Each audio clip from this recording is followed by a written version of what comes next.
The reading comes from Matthew 21, verses 33 through 46. Jesus said to the crowd, "Listen to another parable.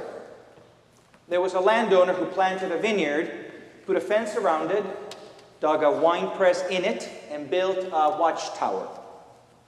Then he leased it to tenants and went to another country. When the harvest time had come, he sent his slaves to the tenants to collect his produce. But the tenants seized the slaves and beat one, killed another, and stoned another. Again, the landowner sent other slaves more than the first, and they treated them in the same way. Finally, he sent his son to them, saying, 'They will respect my son.' But when the tenants saw the son, they said to themselves, 'This is the heir. Come, let us kill him and get his inheritance.' So they seized him, threw him out of the vineyard, and killed him. Now when the owner of the vineyard comes, what do you think he will do to those tenants?" They said to him, "He will put those wretches to a miserable death and lease the vineyard to other tenants who will give him the produce at the harvest time." Jesus said to them, "Have you never read in the scripture, 'The stone that the builders rejected has become the cornerstone'? This was the Lord's doing and is amazing in our eyes. Therefore, I tell you, the realm of God will be taken away from you and given to a people that produces the fruits of the realm. The one who falls on this stone will be broken in pieces, and it will crush anyone on whom it falls." When the chief priests and the Pharisees heard his parables, they realized he was speaking about them. They wanted to arrest him, but they feared the crowds because they regarded him as a prophet. Friends, this is the word of the Lord. Thanks be to God. You may be seated.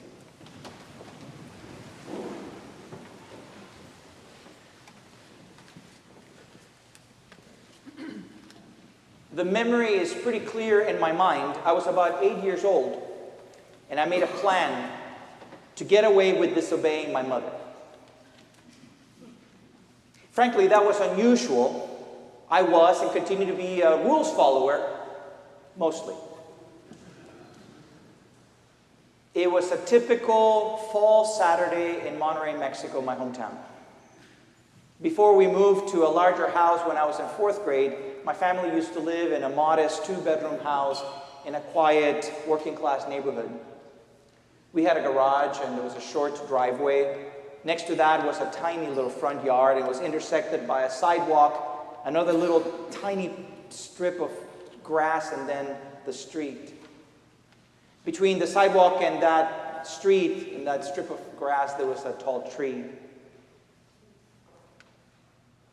My mom had given me a straightforward order: sweep the leaves off the sidewalk and the driveway. In retrospect, it was not a big thing to do, even for a 2nd grader. I imagined that had I done exactly what she had requested, between the sweeping and picking up of the leaves, I don't know, maybe 15, 20 minutes tops. I would have no help to do it. I didn't know where my older siblings were, and my little brother was too little to be of any help. And so it was just me and the broom. Now, I wasn't happy about this, because Mom must have interrupted something very important in my social calendar that Saturday, I am certain. I must have had friends to go out with, or there must have been a TV show I wanted to watch. And I had a sense of urgency as I pondered the immense burden that this chore was placing on my freedom. What to do? And so the idea came to me. It was simple. Do enough of the job so that it looked like I had done it all. And then rush off to do more important things on that Saturday afternoon. The plan, though, that took time to devise. It would be readily apparent to Mom just by looking out of the living room window if I had not swept the leaves at all. So I had to think of something. Now, I would save a ton of time if I didn't have to pick up and throw away the leaves. That would help. But a pile of leaves would be so easily visible. It's not like I could sweep them under a rug. And I stood in the driveway and I saw my solution. My sister's car was parked in front of our house. But there was one problem.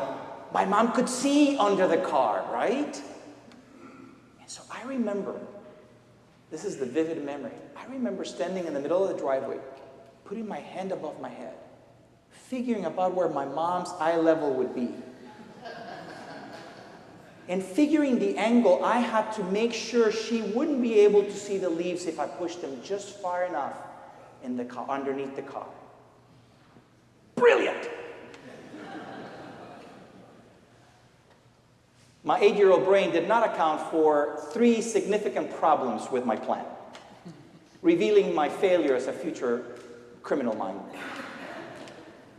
Or first of all, it would be years before I would take geometry in high school that would show me that maybe if I had the angle right in the middle of the driveway, I would have the angle wrong as she was walking out the door of the house. Second, it never occurred to me that my sisters could drive off the car. Third, and perhaps most crucial, with a mixture of amusement and curiosity, through the living room window, my mom had been watching the whole thing.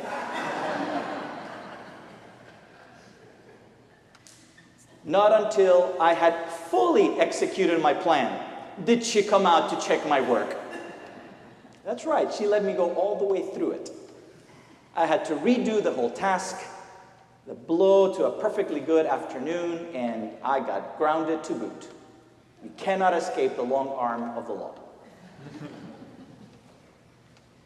So whether we consider the possible repercussions of a white lie, the likelihood that the IRS will somehow track down our intentional mistake on our taxes through an audit, or the fallout from defiantly flaunting the law, we human beings play a little game in our minds all the time in our relationship with rules and laws. We look for the loopholes when we find it expedient or convenient for our sake, and especially if we think nobody's watching. Even if we rationalize our perspective based on what we believe to be justifiable circumstances, which may well be true, like, he was speeding because his wife called him from the emergency room, or, they crossed the border through the desert to escape violence in their home country, or, she shoplifted just a couple of diapers because for her baby because food stamps don't cover that. No matter what those consequences or those circumstances might be, there are consequences for our behavior, hopefully commensurate to the violation, not overblown by, say, political scapegoating if we think about our immigrants. And so to read the famous 10 Commandments, you would think it's pretty clear-cut what it would mean to follow them and what the expectations are for followers of God. That is, until we start analyzing or parsing out the meaning to fit us or for our advantage. These and other laws that tradition tells us that God gave to Moses, to the people of God, were meant to be parameters for a renewed relationship between God and God's people as they came out of Egypt. I think it was maybe when I was in confirmation class years ago when I learned that there were 2 distinct sections to those 10 commandments. There were the first few commandments that talked about how there would be how human beings were to connect with and respect God, sort of a vertical relationship, if you would.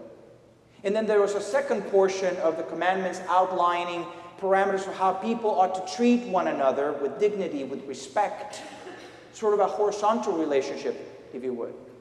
And so, not coincidentally, as I learned in that confirmation class, you bring those 2 together and you can think of them as a cross, evoking the intervention that Jesus did for us, showing the intersection of our deep need to connect with God and with one another, and to live in a nurturing, supportive, safe community.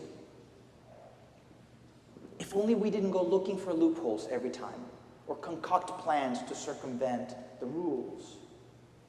And the thing is, what suffers is our relationships with God, with one another. For one, the parameters which God has set for us are there for our benefit. They're there for the well-being of a community.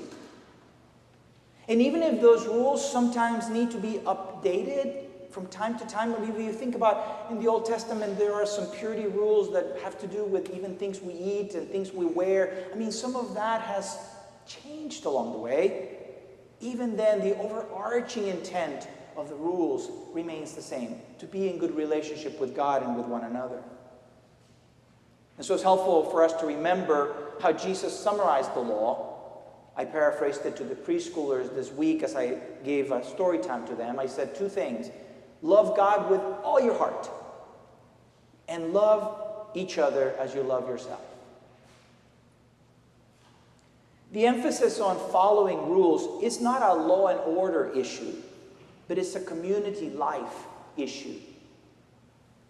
That's how I read the parable that we shared this morning from Jesus. That absentee landlord, well, he's not helping matters by having distance create a buffer and a disconnect between him and the land and the workers. But so here are these tenants, though, that begin to get these ideas, and they end up implementing them violently, trying to get things that are not theirs, namely the grapes from the vineyard. There's collusion among them, there's planning, there's plotting. And then, when the absentee landlord thinks, well, all right, I'll send my son, the tenants jump to a deadly conclusion, a wrong one. They think, oh, the landlord must be dead. And so the heir is coming to take things over. If we kill him, bingo, the land is ours. This once peaceful farmland becomes instead the stage of violence and avarice, with thugs running things. And then I'm sure workers looking behind, watching their backs as all this was happening, because you didn't know who to trust anymore. And then Jesus puts that whole parable, that whole image, in a religious community context and says to them, you religious leaders, he says right to their face, you are like those tenants who are now making up your own rules, superseding God's intent, and you're hurting the relationship you have with fellow human beings and with your Creator. In the way you're parsing out the intentions of God, you are disrespecting the covenant with God, the realm of God. That's a pretty serious charge and has wide-ranging implications. Selfishly reinterpreting or plainly ignoring the covenant with God leads us to disruption of our relationship with God and with one another. Think back about that intersection of the connection with God and the connection with one another in the Ten Commandments. And then no matter how clever we might think we are, God is fully aware of what's happening in our hearts as we're trying to do these things. God's perspective is beyond ours. God sees beyond what we can see. And so really it's an act of faith to hold on to those commandments in whatever tension they might create for us as we seek to do our thing. And so we are meant to ask God to open our eyes so that we might not see just commandments or parameters, but that we might see how God is intending for us to live in harmony as a people. Taking to heart God's commandments, taking to heart Christ's guidance in his stories and teachings, is not about being mindless law followers. It's instead our faithful effort to honor the covenant that God has with us. And it's a relationship in which God has risked everything so that the human and divine could reaffirm their eternal bond. This is good news. Thanks be to God for God's word for us.